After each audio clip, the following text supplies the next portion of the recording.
Everybody knows that cooking for yourself is healthier and cheaper and better, and it's supposed to be fun. But if you were never taught how to cook properly, or you're trying to get into it and you're struggling a lot, that can be a real roadblock and might stop you from, making your own food more. And I'm here to help. So I was a chef for about 8 years. I cook at home every single day, and I love cooking, but there's a lot that I learned working in restaurants that the average home cook isn't taught. It can be very helpful to make you a better cook. So today, we're gonna cover 10-ish tips that are very simple for anybody to follow that'll make you a better cook and should apply to any kind of food you're making. Okay, so I've got some basic ingredients here that I'm just gonna make a little pasta dish with today. It's like -40 outside, and so we're just gonna cook something warm and comforting and simple, right? That's one of the first rules to follow when you're cooking food. This is Hal. You'll probably see a lot of him today because he likes to hang out while I'm cooking. You smell the bacon? Okay, rule number 1 when you're cooking is have a sharp knife. It doesn't have to be anything too crazy. Like I've got a beautiful handmade knife here, but if your knife is sharp, it's gonna be much safer and a lot more effortless to cut your food. And when it comes down to it, if you have to fight at the very first step of cooking's gonna be less fun, and you're probably gonna end up dreading it. The opposite's also true. If you have the right tools for the job and you have tools that are in good shape that work well, you're gonna look forward to it. You're gonna be excited to cut with your super sharp knife, and that excitement, or at least the lack of dread, is gonna make you feel a little bit better about making dinner that night. You might even get to the point where you're excited to cook when you get home. Tip number 2 is clean as you go and keep organized. You saw I just wiped my board off there. Everything we're eating today is gonna get cooked, so I'm not worried about a little bit of bacon touching my board, but I wiped the fat off of my knife because it's greasy. I wiped my board down because I don't want to be getting that into the next thing that I'm cooking and getting everything all mixed together. I also keep organized, so rather than leaving all the cut stuff on my board, I just put them in little containers. If you're worried about making more dishes, then maybe you can just use one tray and put everything in little piles, but it just keeps it tidy so that your board isn't becoming a big mess. The next rule is to cut things according to the method that you're gonna use, the cooking method that you're gonna use. So say you're making a stew. If everything's cut really small, it's gonna disappear in that like 2 or 3 hours that it takes to cook a stew. Today, I'm doing a really quick kind of saute, and so I want everything to break down pretty quickly. Now, leafy stuff, I can kind of just rip this into chunks like so, or I can just go over this pile of kale with my knife a couple of times. It's gonna shrink down a lot as I cook, and so for that quick cooking method, I really don't need to cut a leafy vegetable that much. But if I'm cooking something tougher that typically needs a little more cooking time and I'm cooking it quickly, I'm gonna cut it smaller. Stir fries, sautés, anything like that. When you have those denser ingredients, make sure you cut them nice and small so that they cook quickly and they don't end up tough, or you're not waiting for them to cook, right? If something does have a long cooking time, like the bacon, start it early. I've got my bacon in the pan already while I get the rest of my prep done, because it's gonna take 20 or 30 minutes to cook. On that note, if you do have things that are going into the same dish but have different cooking times, cook them separately or keep them separate until it's time to cook.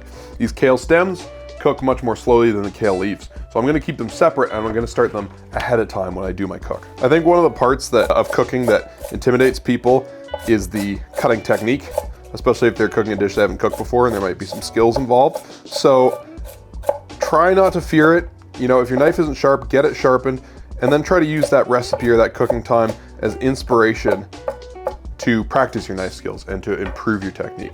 My knife skills aren't perfect, but every time I cook, I get to practice them and get a little bit better. My next tip is to work smarter, not harder. If there's something that you don't have the tools or the skill to do, find an easier way to do it. The kale, you can chop up, but if you just want to rip it up by hand and that's easier to you, or you need some way to keep your kid busy for 5 minutes, it's a great way to do that. This fennel is gonna go into the dish raw. So I want to shave this really nice and paper thin. However, not everybody has a knife this sharp or the technique to shave a vegetable that thin, or the time necessarily. So maybe just use a mandolin, right? You don't need to agonize over every step of the process and do everything the hardest, most authentic way possible. It's okay to cheat sometimes and do things just a little bit easier. Nature's breath freshener.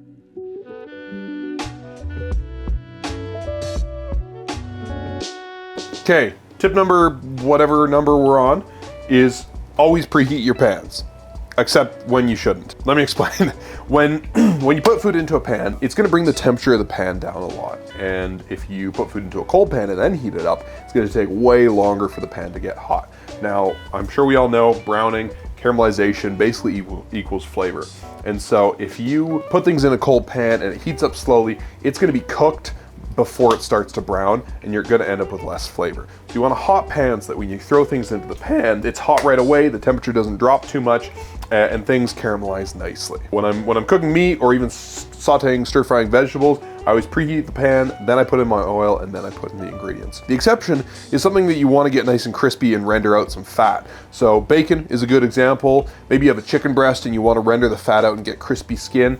You're going to put that into a cold pan and then bring the heat up slowly so that fat slowly comes out and renders out properly. Rather than having like chewy pieces of unrendered fat and crispy bits, you want everything to be nicely cooked. So my pan's hot. I'm going to throw a little bit of olive oil in there.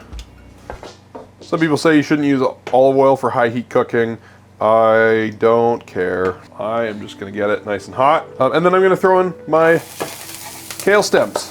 The thing that needs the most cooking time goes into the pan first. And that brings us to step number 7, which is season in stages. When you're seasoning pasta water, you want it really salty. And so I use just a coarse salt. It's easy to grab a big handful of that and just chuck it in. When I'm seasoning something like a vegetable, I'm gonna use a fine salt. So I tend to keep 2 or 3 kinds of salt in the kitchen. They don't have to be fancy, expensive salts, just a decent sea salt is great. And just add a little bit of salt at each step. Every time I add something to the pan, I'm just gonna add a tiny bit of salt. And that's gonna allow the salt a little more time to seep into the food and season it more thoroughly. So you don't have food that's salty on the outside and bland on the inside. You have food that's seasoned all the way through. Next tip is to kind of taste things at every stage, because you don't want to taste at the very end and find out you've messed something up, because it's a lot harder to correct at the end than it is partway through. So kale, not too salty, perfect. I just tasted some of the bacon and it isn't fully cooked. It looked like it to me, but it was a little chewy, not all the fat's rendered out. So I'm gonna get that back over medium heat and give that 5 or 10 more minutes. It's gonna crisp up more, but it's gonna be a lot more pleasant to eat. And if I hadn't caught that until the end, I would feel disappointed in my final dish. Okay, this is one that I make a big deal out of, and that's don't touch your food too much. If you got something in a pan, especially if you're trying to develop some color and some flavor, you don't wanna be sitting over it, stirring, you know, stopping it from burning. You actually wanna just let it sit for a minute or two.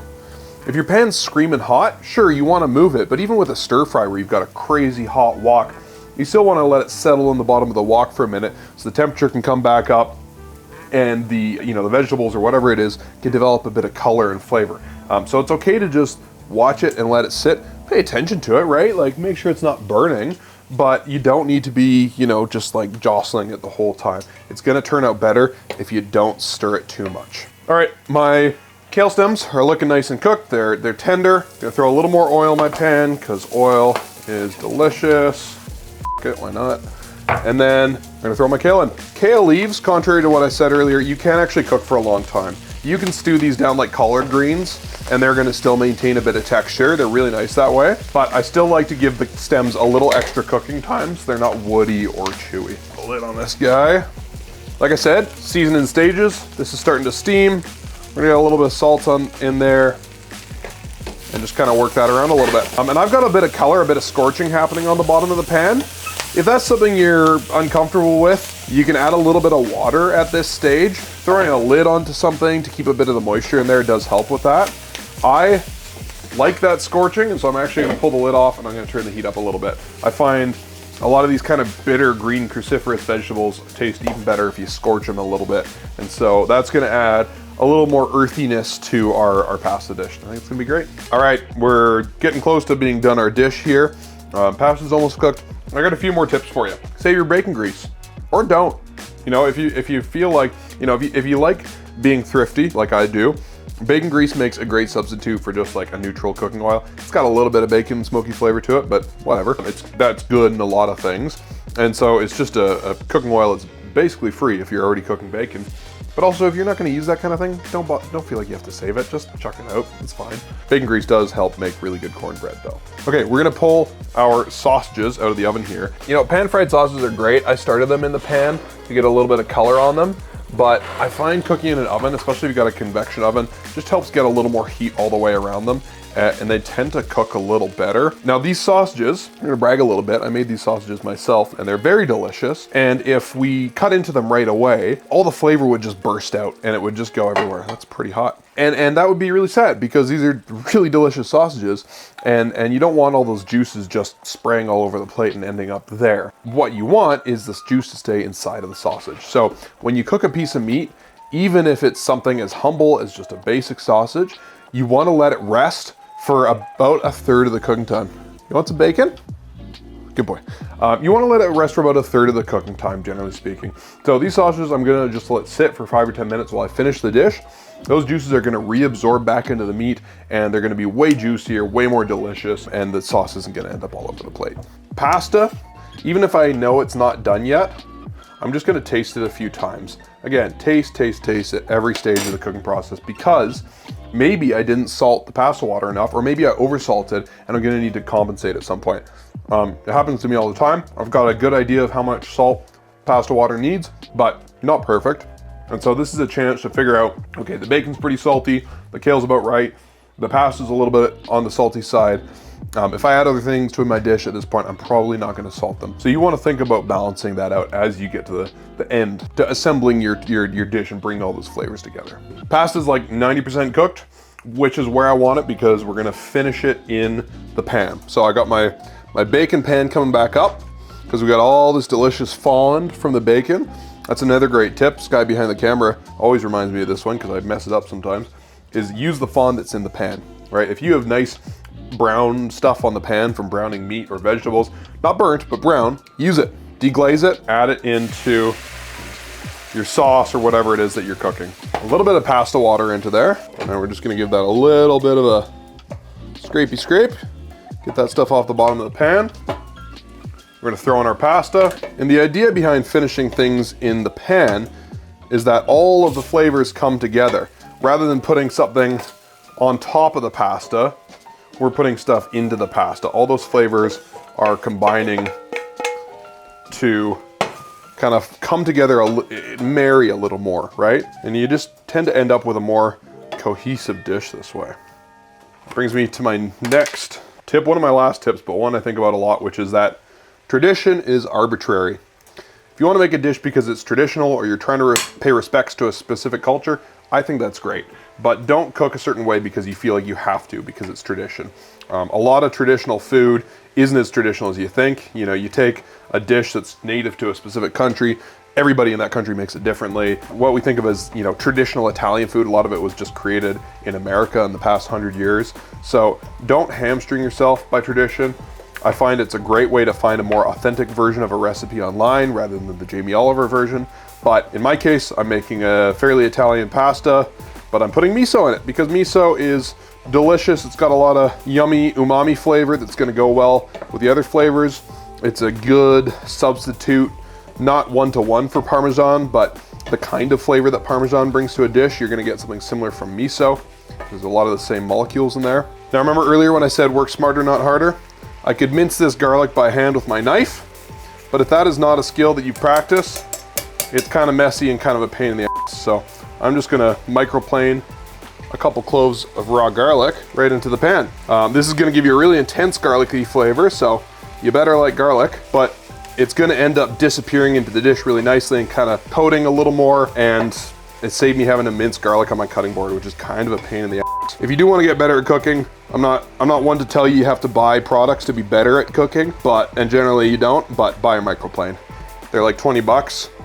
And you can use them to break down so many ingredients that are dense, like garlic or Parmesan or nutmeg, and really just help them disappear into the food. You thought I was done? It's never too much Parmesan. At this point, I'm just melting cheese, so I can just turn my pan off and let the residual heat pretty much do the work for me. All right, looking good. Oh, sorry, camera person. I like spicy, so I'm gonna throw a little bit of chili flake in there. Nice flavor on a cold day. Okay, time to plate up. Delicious food doesn't have to look beautiful, but we eat with our eyes first. I'm sure you've heard that before. And so if you want to learn some plating skills that I am not going to use today, check out my buddy Mike's video. He was a chef for a lot longer than me, and he is very good at making food beautiful. But I'm not going to do any of that today because we're just making a bowl of pasta. I am going to, God damn, that looks really good. I am going to take my nice Italian sausage, and this brings me to my final tip, which is keep it simple, stupid. Good food does not have to be complicated, and rarely is. So in this case, I've got really nice sausage. I'm not gonna overcomplicate it. I'm just gonna get a nice roast on that. I've got bacon, kale, chili, garlic, parm, miso, pasta.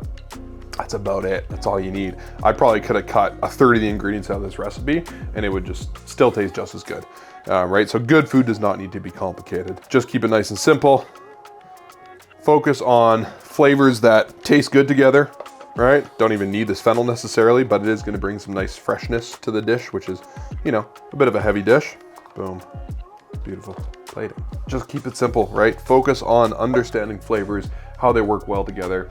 You know, don't worry about throwing the whole kitchen sink, every condiment, every spice at it. Try to focus on a few ingredients and a few flavors that work well together. And I think you will end up with pretty tasty food. If you put things that taste good together, a good chance it's gonna go fine and you'll end up making food that tastes good. That's really awesome. Yeah. The end. Garnish. That's my tip. Garnish. It's stupid. Put stuff on the plate because it looks and tastes good. That's it.